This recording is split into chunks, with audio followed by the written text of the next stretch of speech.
camera. Hello. Hi. Hello. Hey, Michael. How are you? How have you been this week? Hi, Jamie. Hi. I am well. That is awesome. Hi, my name is Jamie. And my name is Michael. And this is Two of Wands. And what are we going to do tonight? Today we are discussing... Tonight? Or tonight. Is it today? I don't know. We say today. Well, Okay. tonight. Time. Show some strength. Come on. Show some fortitude here, dude. Oh, give me strength. Whatever. Time is a man-made concept, but today is fortitude, force, strength, lust, all of the above. Lust. Only one person calls it lust. And we shall talk about it. Oh my gosh. Okay. So, yes. So today, strength, force, fortitude, all that wonderful stuff. So, have you been digging into it? I have. Uh-oh. Did you find anything interesting? I found lots of interesting History stuff? So what kind of a history stuff do you want to give us? Okay, you want to go back to the beginning? Well, we can. What do you want to go first? Or you want me to go first? Well, what do you think that they were depicting when they started creating this card? So, for example, I'll bring out the oldest one we have, which is here we have this card. Yes. Who could be one of two people. So this is actually not the very, very, very first, though. Okay. We've got this version of the Visconti. This is from the Carrie Yale. Look at that one. What year did the Carrie Yale come out? Carrie Yale came out... Let me see. Yeah. This is the earliest. And Carrie Yale's 1428 to 1450 is when they estimate it came out. It's the earliest tarot cards. And there's the Visconti Sforza is a bunch of different decks, but the Carrie Yale is one of those decks, and it's the earliest one, and it's got something that is very Marseille-like. It does, as opposed to the other. What are the stories here? Okay, so this version, which is about the same time, a little bit later, also of this Visconti Sforza tradition, has your more Herculean parable here with Hercules and a lion. Well, it could be Hercules, or since he's got that curly long hair, who else could it be? It could also be Samson. It could also be Samson. Yep. So we really don't know for sure. Not for sure. Okay. But there's that brute strength kind of thing going on with this one. Yeah. And there's the other understanding of strength with this one. But yeah, well, there's but when you boil it down, strength is one of the 7 virtues. So it's definitely. So I personally, one of the 3 that are actually in the tarot deck. So yes, what are you thinking? I personally prefer this, and I'll explain the differences between the two. But I personally prefer this gentler strength as opposed to this strength. This strength, though, it's interesting that if you look at the eyes of the guy and the eyes of the beast, they, at first glance, it looks like he's gonna, beat the beast, like he's in a fight with the beast. But it's studying the card, in looking at the facial expression of the lion and the man, they're not looking at each other. They're both looking at a foe that is off stage. Oh, I've never heard that one. Yeah, so they are together. Okay, tell me where you heard that one. That is, I know I heard it someplace, but but I mean, do you see it? Do you see the eyes? Okay, I see what you're saying, but I think that it's going to go more along the traditional lines of either biblical, which is going to be Samson, because there is a part in the Bible where Samson subdues and kills a lion. Same thing with Hercules. Yeah, exactly. So there's that at first glance. And since we're also talking about the fact that it is a virtue, the virtue isn't go get him, boy, go get him, go get him. Because they're going to go bat a rat. The whole idea is that you have a bond between the wild beast in you, and that bond is the strength. That's the real strength, and so you're kind of working together. This is a okay, and I know why they're doing that interpretation, right, because it evolves. Again, if this is a virtue, and I was going to read, so in the Middle Ages, Aristotle would have been well known to the upper class and educated, and so Aristotle wrote, "Fortitude represents moderation in our responses to fear and pain. The virtuous person neither seeks out danger nor avoids it at all costs, but instead courageously faces danger when necessary to achieve a higher goal, to endure the difficult, to stand firm against opposition, and to master one's fears. These are the tasks of fortitude." Sure. So it's about being able to have that internal strength to do it. He could be challenging his fear. I mean, I've seen other cards that kind of represent this, and when I'm reading the card, I'm going to do a reading based on what the card's reflecting. Right. And the way those two are staring, it absolutely, if I was to lay this out, it could be that. Yes. Right. So, I mean, I know that the gut reaction is, oh, he's beating that lion. But historically, historically, yeah, exactly.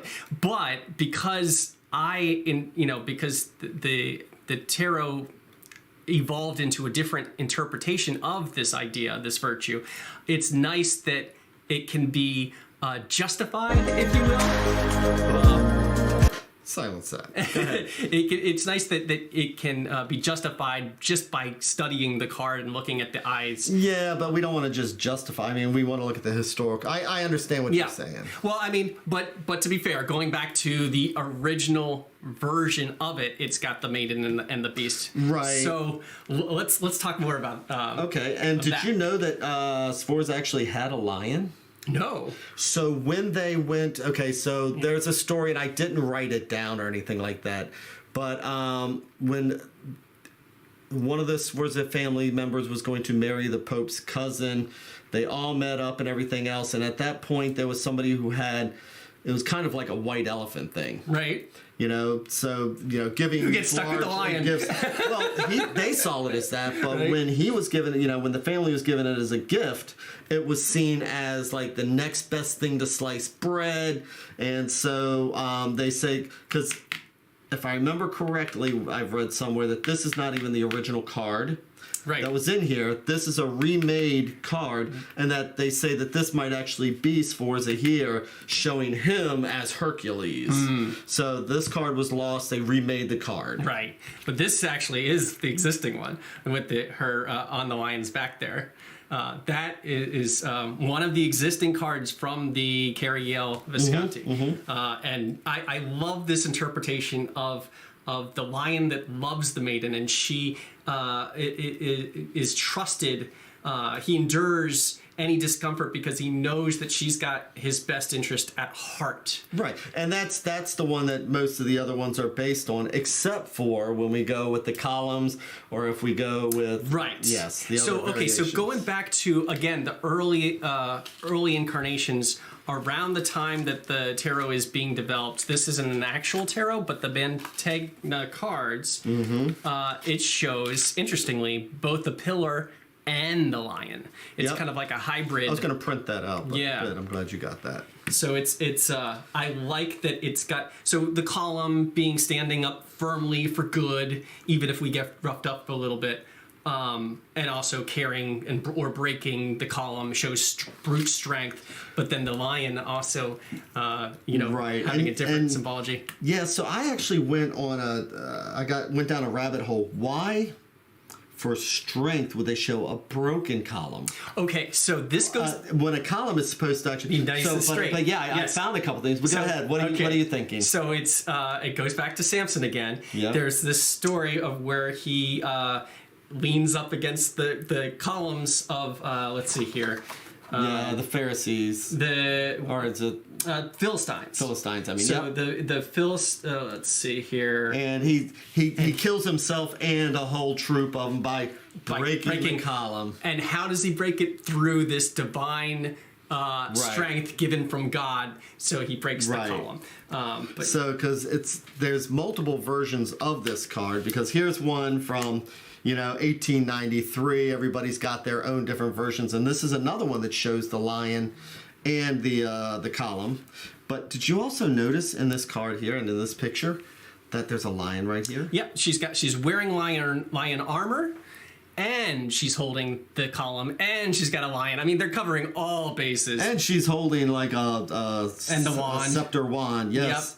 Yep. And she's got a lion on the headdress. And she's got a lion. It's like, are you trying to tell us there's something to do with a lion on this? Something with Fortitude? Something with a lion. Well, yeah, but yeah, it's got all the bases. Or did the guy who commissioned to say more lions, more lions? Yes, could be, but yeah.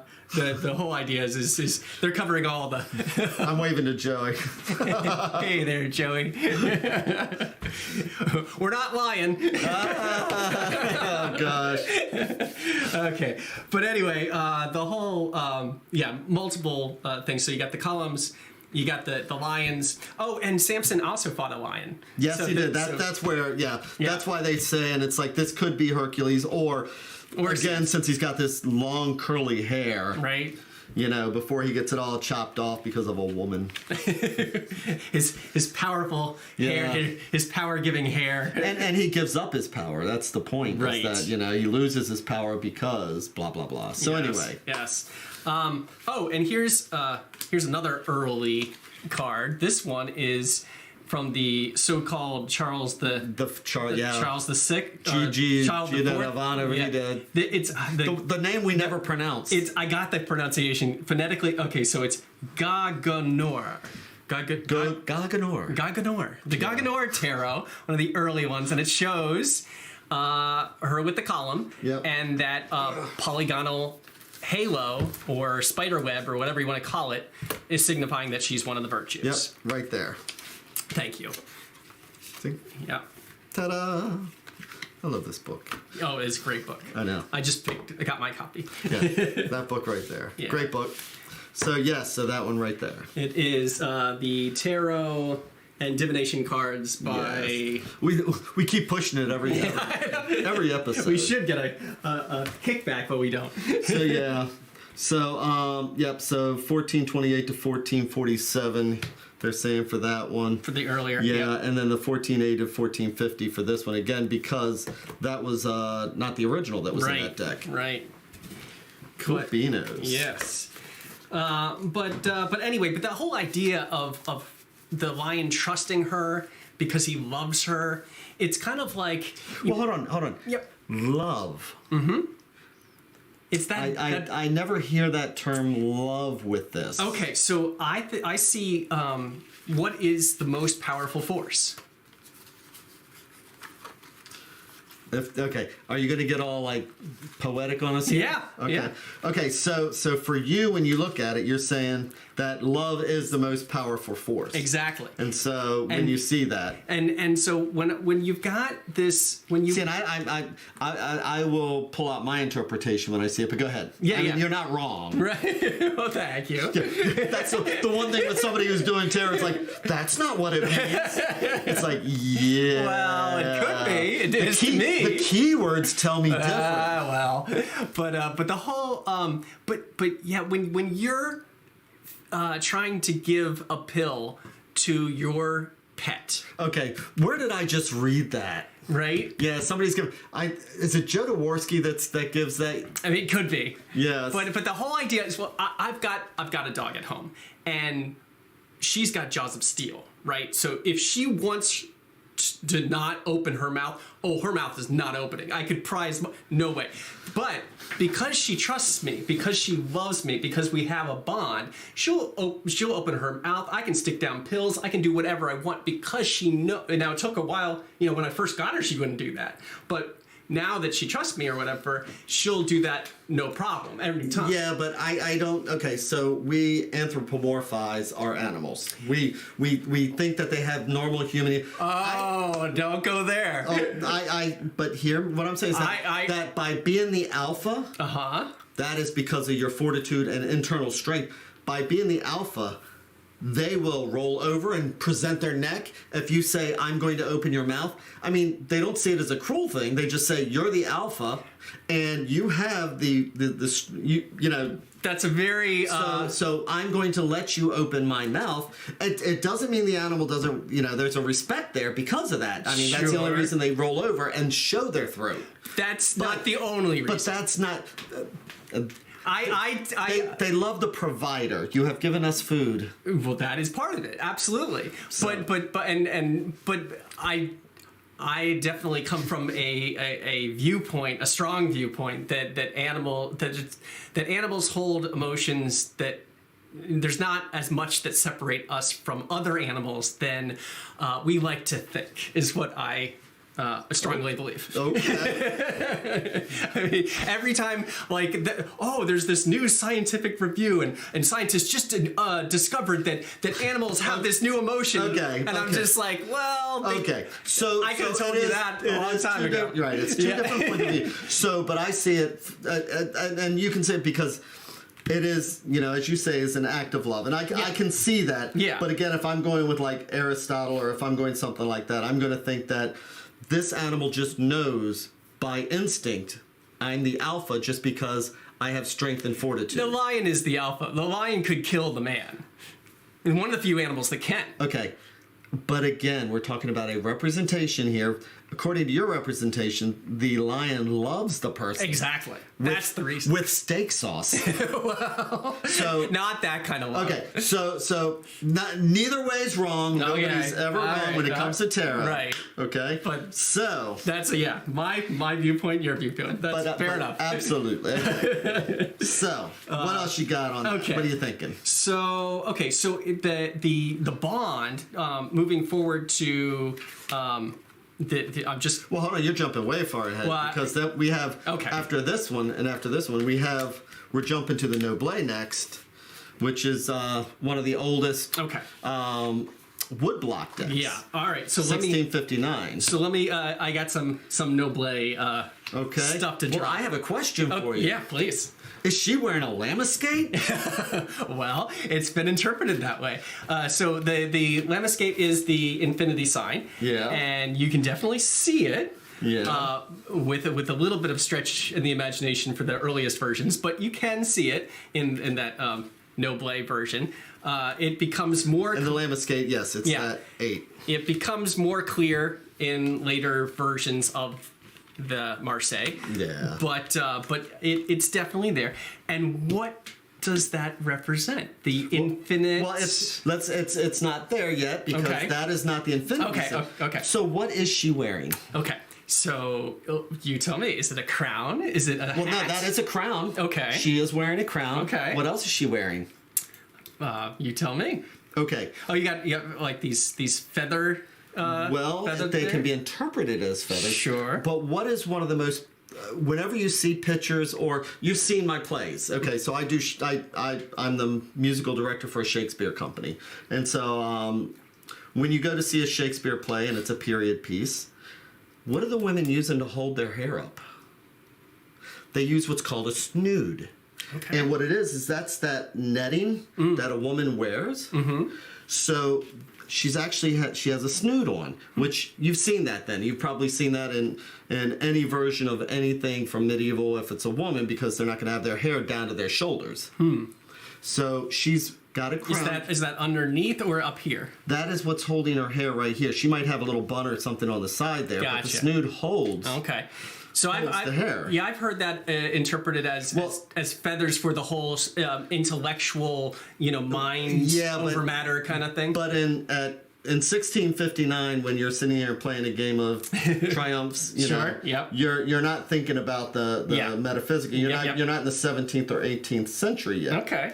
So she is wearing a snood. So I was wondering, you were teasing us with what is she wearing, and I was thinking, is he talking about the polygonal halo? Is he talking about the crown? Because as we see, she's wearing a crown in the earliest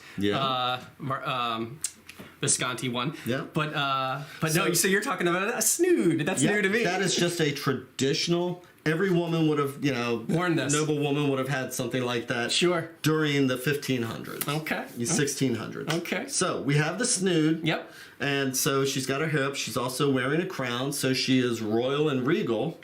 And then again, she has a pet cat that she's loving. She's petting it. Is that what you're saying? This is love. It's more than a pet cat. This is a wild beast, but there is a bond of love between them. Okay, so Flanoy, do you know what he theorized this to be? He said that he thought it was a bear or something like that. Because it's in the J.M. Davidson also. I don't. He talks about, and no, because it's got like a little mane thing here. It's obviously so it's been speculated that it's a. Some of those. No, you'll say this is a lemniscate, but then you'll agree with me that this is a lion and not a bear? Yes. But she's feeding an apple to the bear. No. Are you sure? That's his tongue. She's bribing him.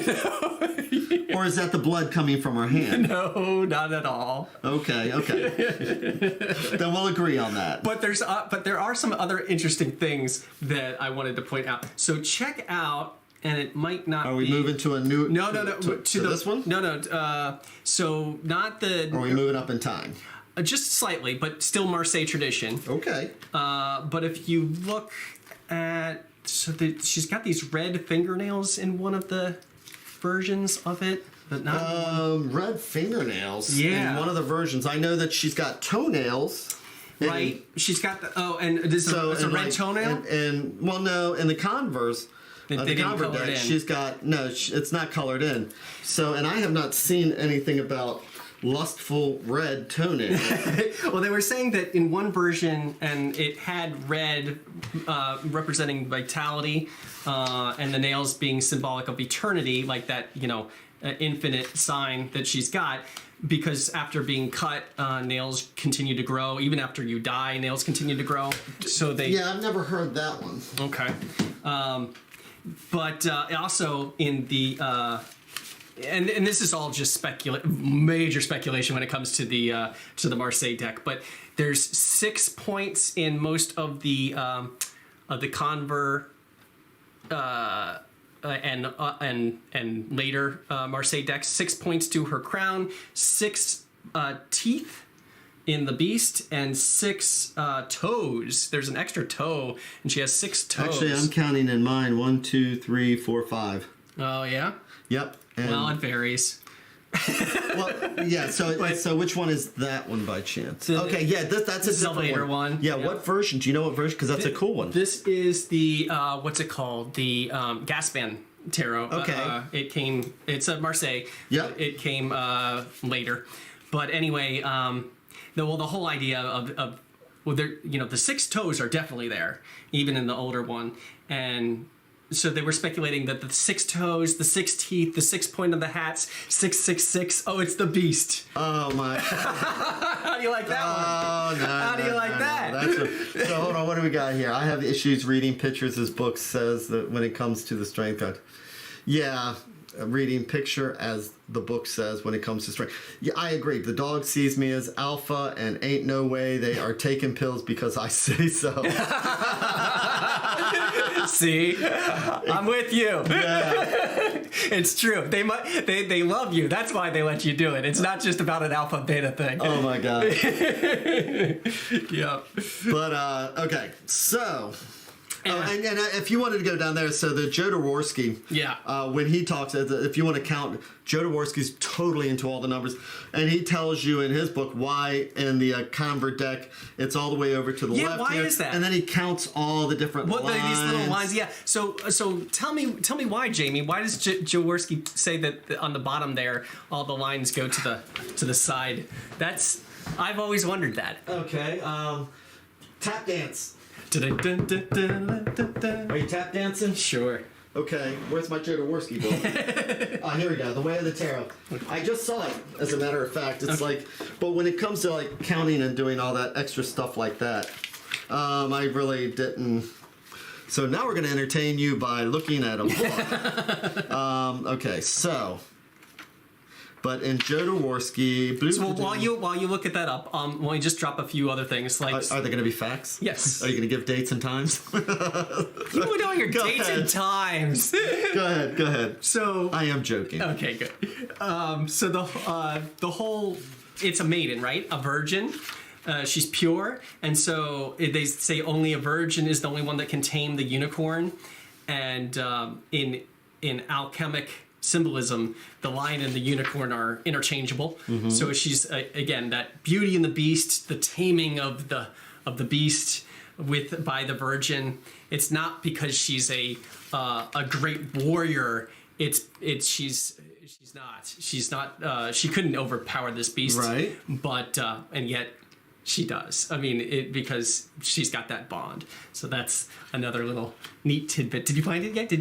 I know. I'm sitting here. I'm not going to keep going through much more of this, though. But I know he mentions it in here. Of course he does. And I could tell you, yeah. What does he think? Oh, you don't remember? No. It's been a long time since I read this. I just remember.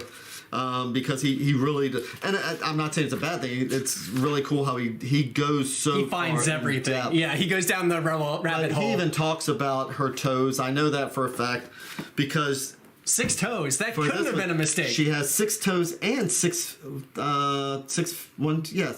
1, 2, 3, 4, 5, 6. What? So 6 fingers too? Yes. Look at this. 1. So 1, 2, 3, 4. I just count 5. Let me see here. So 1, 2. That's a thumb. 3, 4, 5. Oh, I was counting from the other hand also. Yeah. I thought she was doing something like this. Gang signs. Just 5 fingers. Yeah. But it's definitely 6 toes. But she does have toenails and fingernails. Right. And in some versions they were colored red. I don't know. Okay. Yeah. Take my word on it. I don't know. Somebody saw. I believe everything. Okay, so what else we got? I will find I'll put it in the comments later. For the Joaski. Why he has it all the way over here. Why he thinks. Yeah. Because everything has a reason. As he says. Okay. So what else you got? Where are you going? Okay. Do I have permission to move up just a little bit? Well, I tell you what, let's just go some more historic decks first? Okay. So we'll go through the years. So we have we saw the Visconti. Yep. Then we have the 1659 here for the Noble. Yep. Then we have, let's jump to the 1880. Okay. Which here we show an interesting one. And this one here is by an anonymous author from Italy. And as we can see, she's actually sitting on the lion as she's opening the mouth. Well, it's sort of like the right, where it's actually coming out. And as a matter of fact, yes. So some people even say when they're interpreting that, we didn't even mention that, but that it's actually coming through her, from her legs, and so that animal instinct. Right, and also one of the reasons as we go through, I don't know if you made this connection, but one of the reasons why Crowley says lust. Crowley, yes. Says lust is because she's taming the beast within. I have a lot to elaborate on. Anyway, on that. So we have the 1880, and she's sitting up there, and look at how wild-eyed she is. And actually, that's a fun deck to read with. Yeah. And then we have. It's the ancient Italian. Yeah. Straddling the beast. And then we have the, here we have, Hercules. This looks more like Hercules. Sure. And this one here is the 1JJ, which, little trivia, because during COVID, we sat down and watched all 2,100 episodes of Dark Shadows when COVID locked us in. And it drove me nuts to find the exact deck that she was using. So this is the 1JJ Swiss. And I like how he's holding the paw there. There's this other myth, the myth of Androcules, whereas the lion's paw has a thorn in it, and they pull out the thorn, and then the lion spares them and doesn't eat them because he helped him with his thorn. So holding the paw is it just kind of reminded me of that. But he's also got the. But he's got the club. He's got blazing red eyes. And then the club down there. And he's got the tongue sticking out here. So that line's about dead. And he's not doing it with the club with this one. It's just strength. Yeah. That is his own strength that he's doing that with. Okay, so that's the 1831. Then we can jump to the 1893 if we want to go to Italy again. And bringing back the pillar. Bringing back the pillar. And that's another deck that's really fun to use. Yep. And then we're going to, here is the Oswald Worth. Yay. We both like Worth. I have really come to respect the Worth. Yeah. And now... Look at that infinity sign. Yep. Because the infinity sign, so the first person who even equated that was Levi. Mm-hmm. And Levi actually had a lot to say about the strength card, and I'll mention him in just a minute. And that was 1810 to 1875 when he was. And he inspired the Oswald Worth and a lot of the later esoteric decks. Yeah, esoteric. Esoteric. Twerking. But yeah, okay. So let me.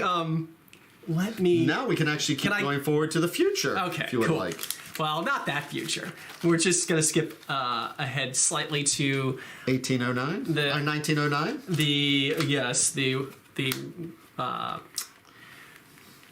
Rider-Waite Smith. Thank you. Yes. Pamela Coleman Smith. The RWS.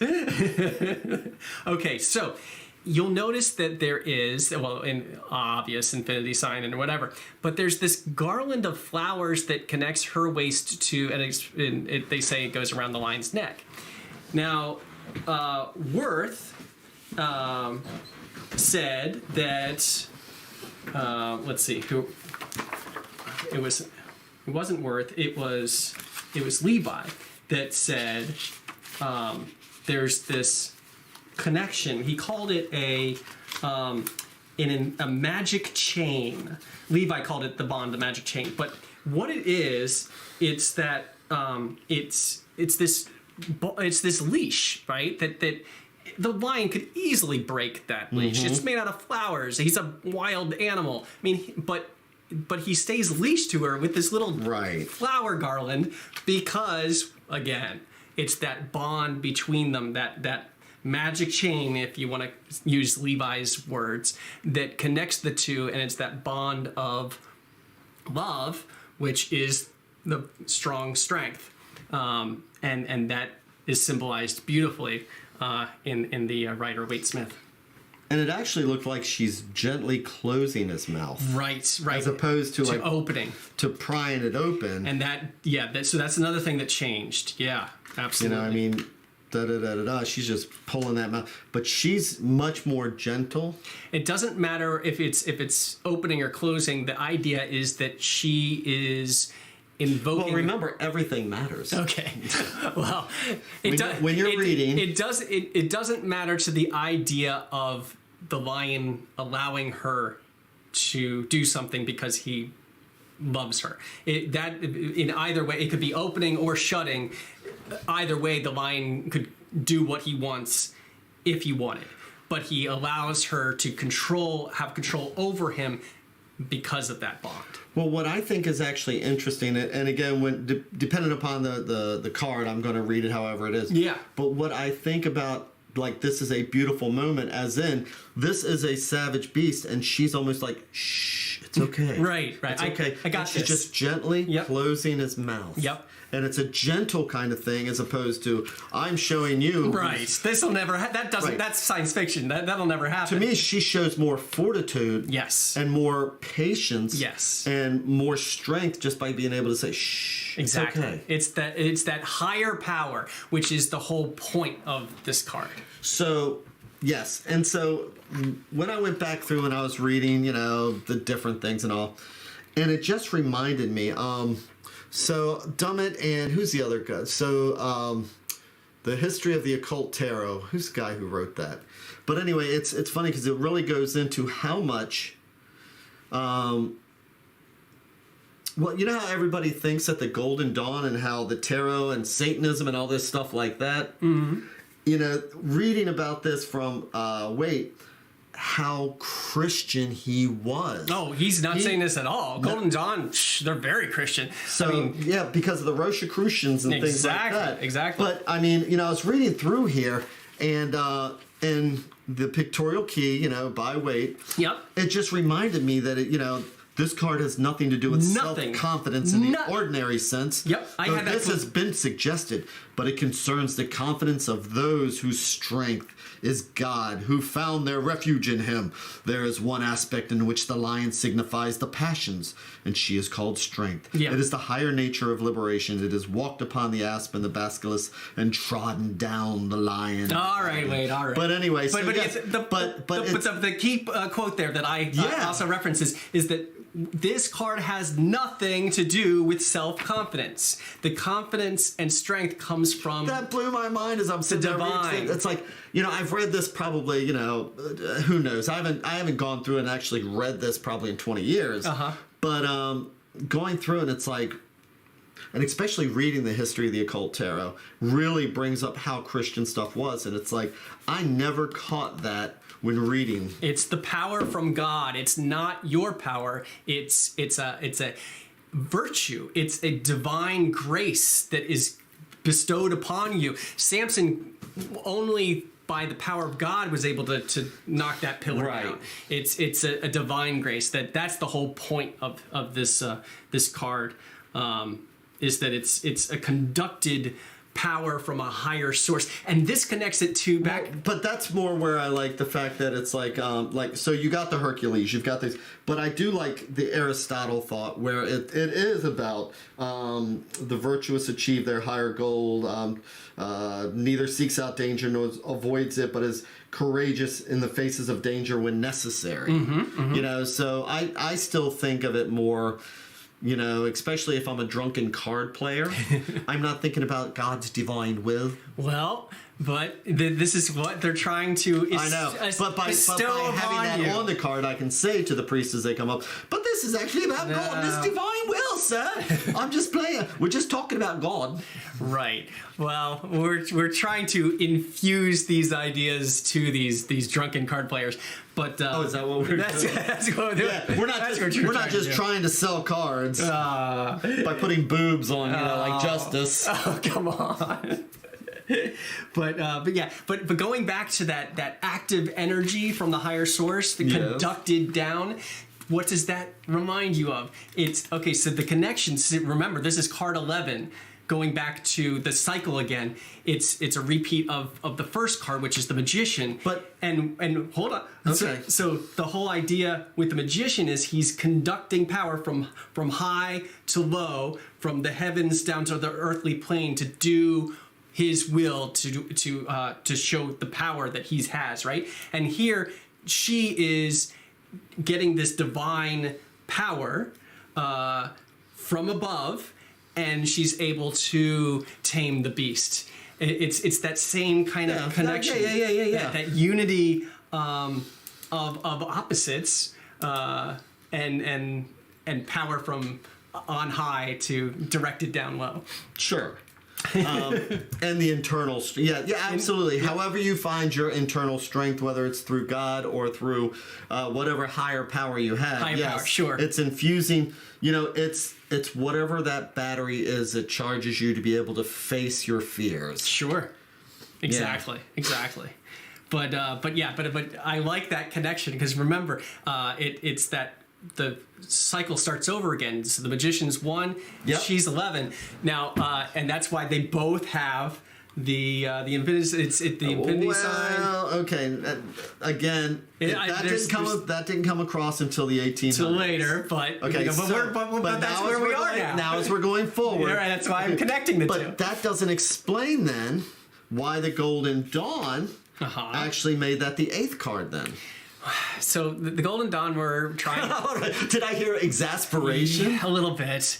So Waite was trying to force things, and as you know, we've gone through this before, but he was trying to make those astrological connections happen, and so he saw the lion for Leo and the scales for Scorpio. He wasn't the only one in the Golden Dawn. Right.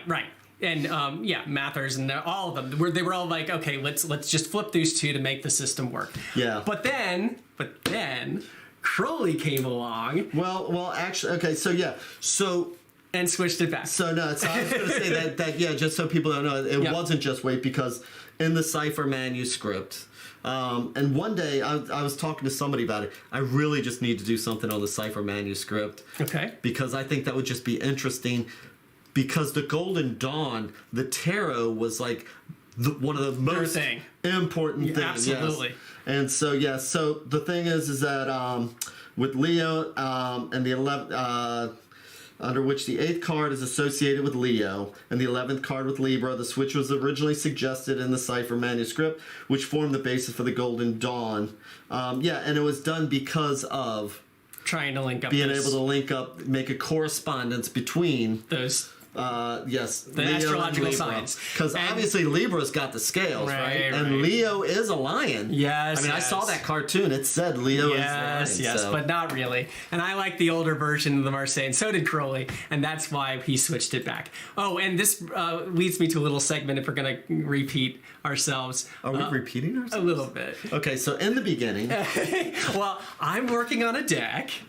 And my deck... Yes. Has 100 cards, so it has a lot of these unusual cards that aren't in every tarot. Some of the cards are from the Minchiati deck, which included things like the Zodiac. So these Zodiac cards are already accounted for, so we don't have to force squares into circle pegs for the other cards, because we've got Zodiac cards separate that are covering those. Right. So I like that mindset better. So one day you're going to get to see, I've seen the cards. Some of them. They are evolving wonderfully. I'm reworking a bunch of them, but One day you guys are going to be able to see the cards, and he's including the esoteric and the secular and the different concepts. All the things. Yeah. Marseille and Waite and Crowley and these obscure cards like the Solabuska had, and then the Minchiati had, and some cards that were even stretches of was this a card? And some people think it was, some people don't. Oh, yeah. I'm adding those in there, so it makes a 100-card deck. Hey, Queen of Wands, glad you could make it our evening feed. Okay, so somebody joined up in Cyrillic. That's so cool. Hello, person in Cyrillic. Sorry, you have to translate to English for us. We're talking. You can talk in high. I do have a couple cool Russian decks, by the way. Yeah. So anyway. Okay. So moving ahead to my favorite, Crowley. All right. So now it gets fun. Okay. So now it gets fun. So he changes the name to Lust. And Crowley saw himself as the beast, right? He always referred to himself as 666, the beast. And he even gave his mistresses the honorary title of prostitute. He called them... He was a special guy. But...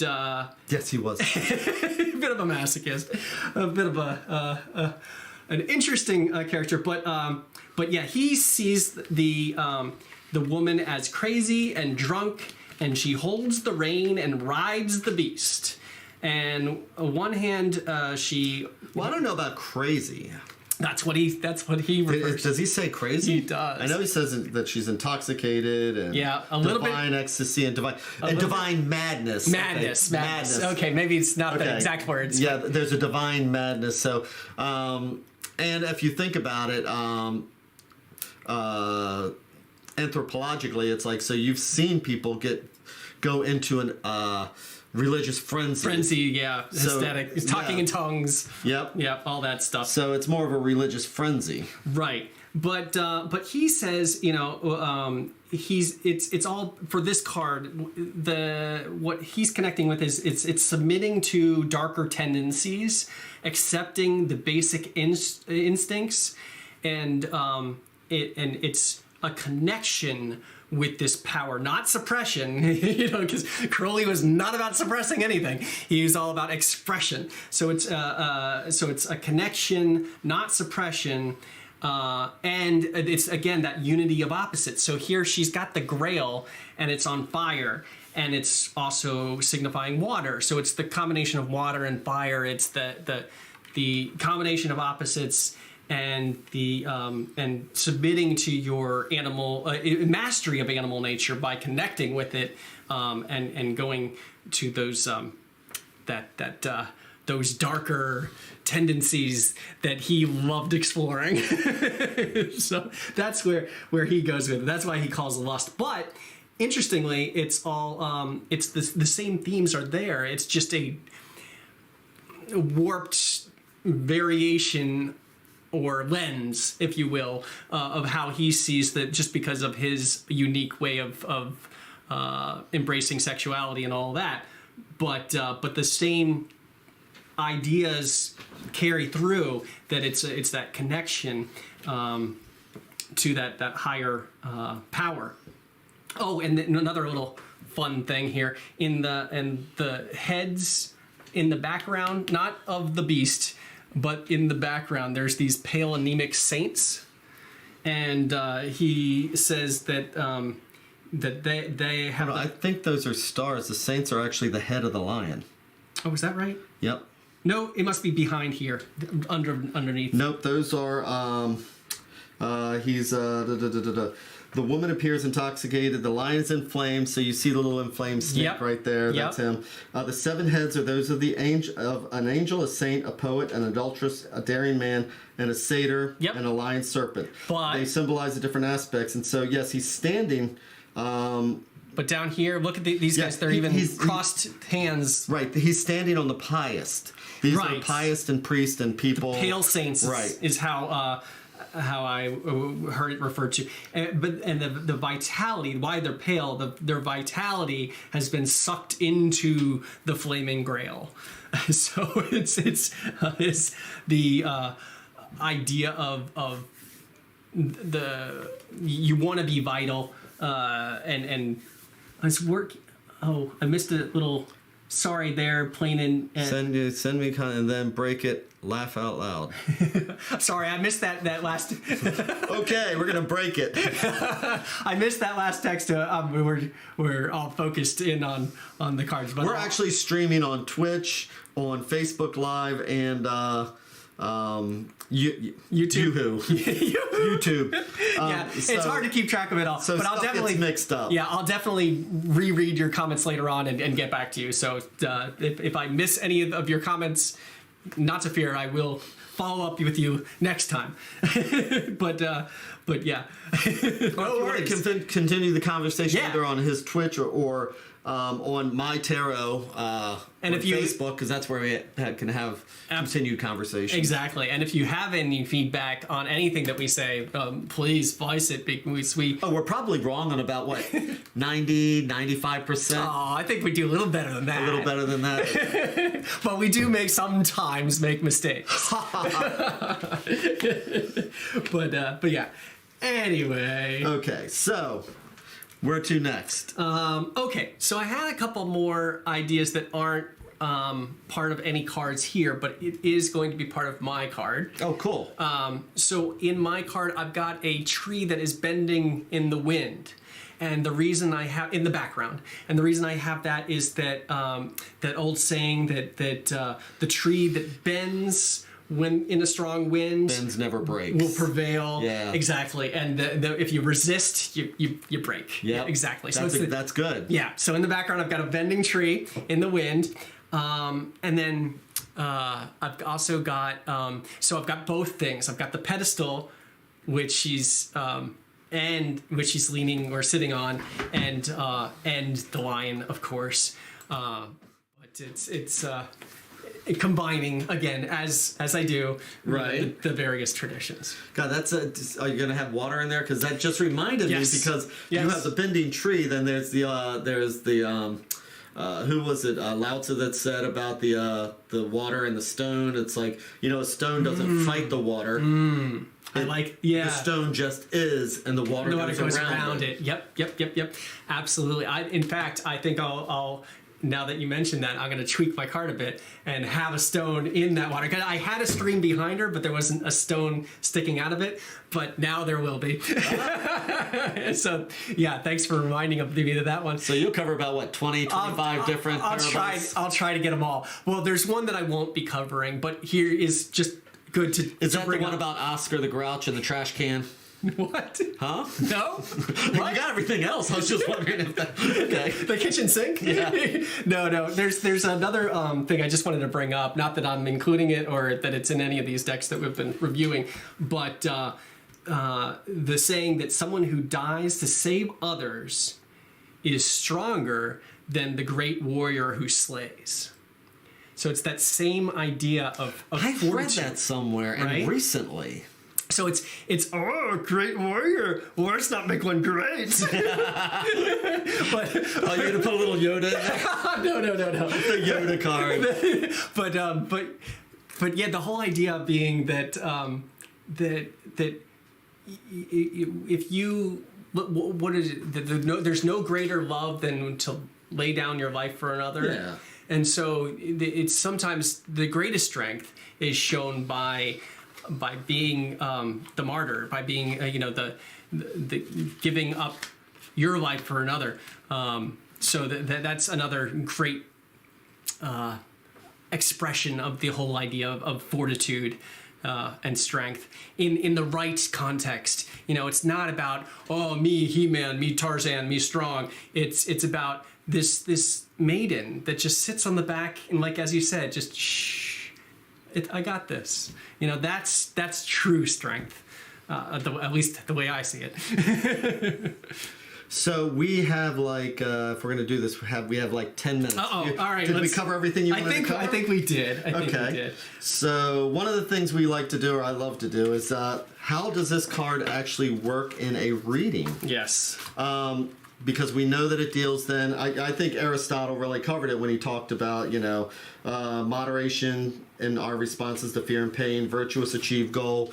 We've got all the keywords, and I've got 50 books over there that all say the exact same thing. So that's why I read Aristotle. Hopefully you've learned some new things with us. Yeah, really. And so, and that's why I like the history. I want to hear the foundation, not what somebody in the 21st century learned from some like Levi in the 18th century who made it up. And not that there's anything wrong with that. But I want to know where it came from. Where's the roots? No, not that they're wrong at all, because again, roots make a strong when it comes to tarot, nobody's wrong. Well, but to going back and appreciating history, roots make the trees so strong. Absolutely. I like those deep roots. So what do you want to do? I'm gonna use the worth this time. You're gonna use. I used that last time, so I'm gonna grab, because I really do appreciate the Rider-Waite version of strength. I think that is the Rider-Waite version of strength is just absolutely beautiful.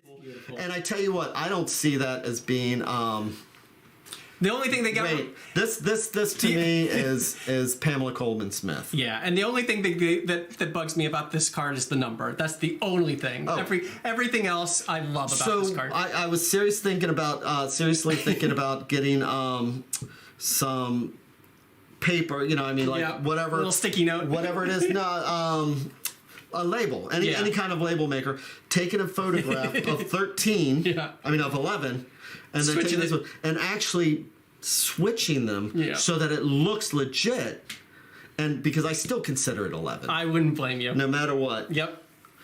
Because as you said, it just, when I go through the Fool's Journey, I see the first half, the beginning of where he's learning who he is, and then he gets to learn about society, and then we go through the Wheel of Fortune, and now we're going into the more internal cosmic, learning, blah, blah, blah. So higher anyway, levels, yep. Yeah, I just see it justice is a man-made concept. But it's also a virtue. So it's interesting. I understand. It's interesting how those two got flipped. They're both virtues. Yep. But I definitely agree with you justice, that justice should come first, and strength should come second. Okay, so you want to go first, or you want to? I will leave that up to you. What do you want to do? Flip a card, flip a coin. Flip a coin. Why don't you go first and let's see what you got. All right. I'm gonna go first. So I'm using the Oswald Worth. We'll start with the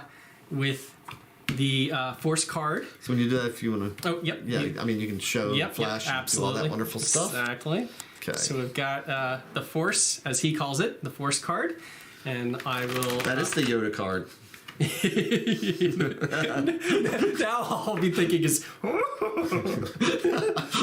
Tarot card. I shall use the Force.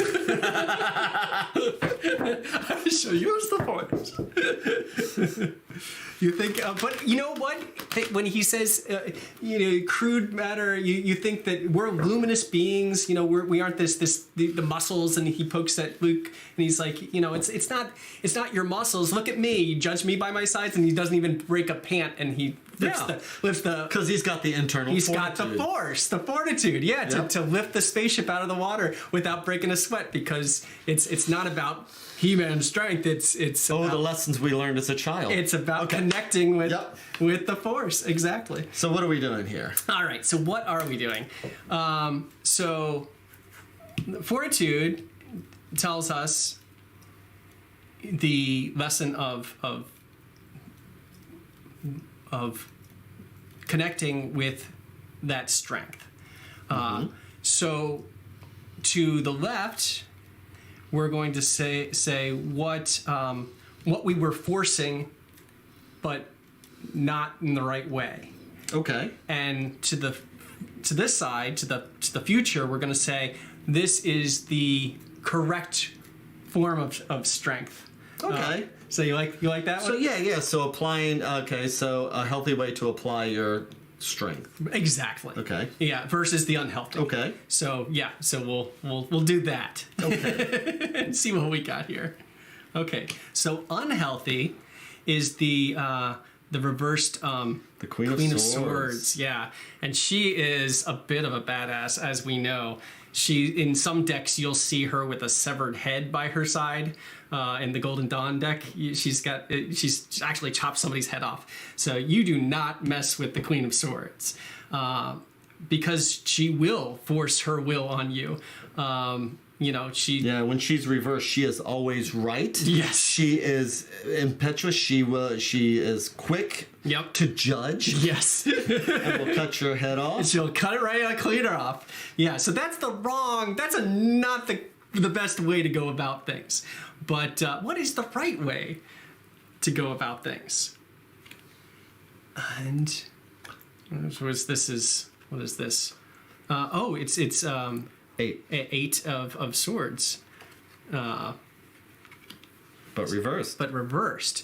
So 8 of swords, connecting it with that justice scales from the major arcana, as Worth does.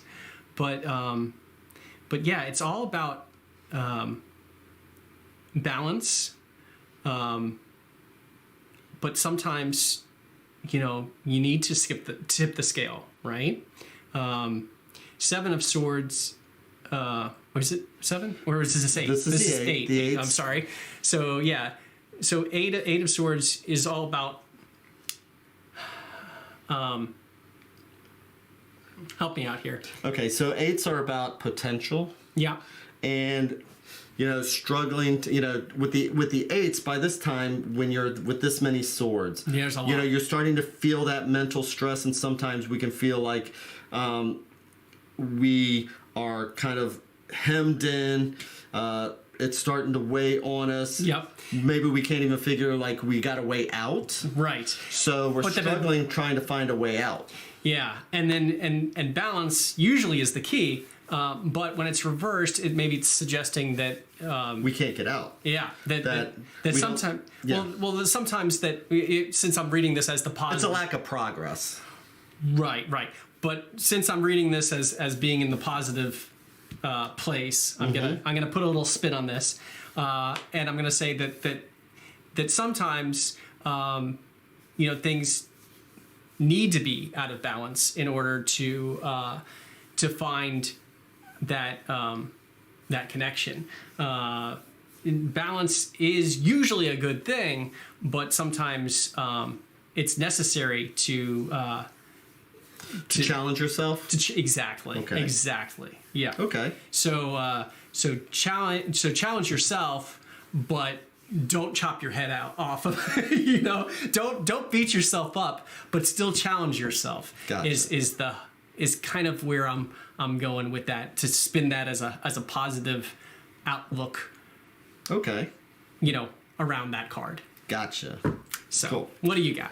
Okay, so I've got my strength. Oh, and I'm sorry for those that can't see. We had these are the 3 cards on my feed. I'm just gonna hold this up for a second while you start yours. Go ahead. Okay, so